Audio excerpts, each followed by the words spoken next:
Good afternoon my all lovely friend. আশা করি তোমরা সবাই ভালো আছো, আমরাও ভালো আছি। তো আমরাও ভালো আছি বলতে আমার শরীরটা একটু খারাপ, আর সেই জন্যই ডাক্তার ঘর যাচ্ছি। তবুও বললাম ভালো আছি। আর এই যে দেখো মুখ চোখের অবস্থা দেখে বুঝতেই পারছো শরীরটা খারাপ। তো বেশি কিছু না, বাট সামান্য একটু প্রবলেম হচ্ছে। এর আগেও যে প্রবলেমটা নিয়ে আমি অলরেডি আমার দুটো ভ্লগ দেওয়া আছে। তো দেখো এই যে আমি হাত বাড়িয়ে দেখাচ্ছিলাম, এই বাড়িটাই হচ্ছে আমরা প্রথম থাকতাম, এই দোতলাটার উপরে। পুরো উপরটা আমাদের নেওয়া ছিল। তো এই জায়গাটাকে যতবার বেরোই ততবার ভীষণ মিস করি। আর এই যে বলতে বলতে আমরা ডাক্তারখানায় চলে এসেছি।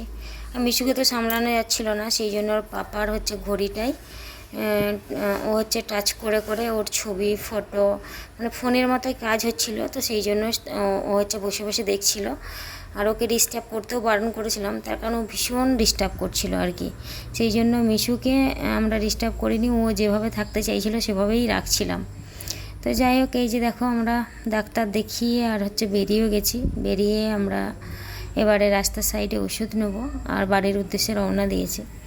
তো যেটা বলছিলাম আর কি, যে এই প্রবলেমটা আমার 2 বছর আগে থেকে একটু একটু করে হচ্ছে, আর এখনও পর্যন্ত প্রবলেমটা আছে।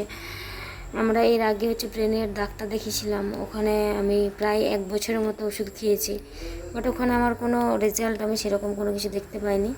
তো তারপরেই আমরা কানের ডাক্তার দেখাচ্ছি, যদিও কানের উপরে প্রবলেমটা। তো তাই ভাবলাম যে কানের ডাক্তার দেখালে যদি প্রবলেমটা সলভ হয়ে যায় বা কান থেকেও কিছু হতে পারে। তো আমরা সেই জন্যই হচ্ছে কানের ডাক্তারঘরে একবার এসেছিলাম, সেখানে আমাদের 14 দিনের মেডিসিন দিয়েছিল, বাট সেটা আমার শেষ হয়ে যায়। তারপরে হচ্ছে মিশুর পাপা বাড়ি গেছিলো, তো আর দেখাতে যাওয়া হয়নি। তো তাই ভাবলাম আবার একবার দেখাই। আবার ওই কোর্সটাই দিয়েছে, ওই মেডিসিনই দিয়েছে, আবার নতুন করে শুরু করতে বললো। তো সেই জন্য আবার নতুনভাবেই শুরু করি, দেখা যাক কি হয়। আর এখানে দেখো একটা মিষ্টির দোকান বড়, তো এখানে অনেক কিছু খাবার পাওয়া যায়, ফাস্টফুড। তো সেই জন্য এখানে এসে দাঁড়িয়েছে। এখানে হচ্ছে ফ্রাই মোমো নেবো, তার কারণ মিশু হচ্ছে ফ্রাই মোমোটা খেতে পছন্দ করছে আর এই দোকানের। তো সেই জন্য এই দোকানটাকে আবার গিয়ে একটু যেতে হয় আর কি, গিয়ে সেখানে ওর পাপা হচ্ছে মোমো নিতে গেছে, আর আমরা এই যে গাড়ির মধ্যে বসেছিলাম।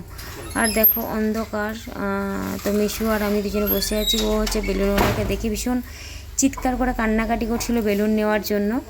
তো সেখান থেকে 2টো বেলুন, ওর জন্য একটা, ওর বোনের জন্য একটা, দুজনের জন্য 2টো বেলুন নিয়ে দিয়েছি। আর বেলুন পেয়ে ও কিন্তু মহা খুশি। যাই হোক, প্রথমে কিন্তু এতটা খুশি ছিল না। ও প্রথমে হচ্ছে আর একটা গাড়ি দেখেছিল, সেটাও নেবার জন্য ভীষণ বায়না করছিল। তো যাই হোক, আজকে ভিডিওটা কেমন লাগলো অবশ্যই কমেন্ট করে জানিও। যদি ভালো লেগে থাকে লাইক, কমেন্ট, শেয়ার আর সাবস্ক্রাইব করে চ্যানেলের পাশে থাকার অনুরোধ রইল।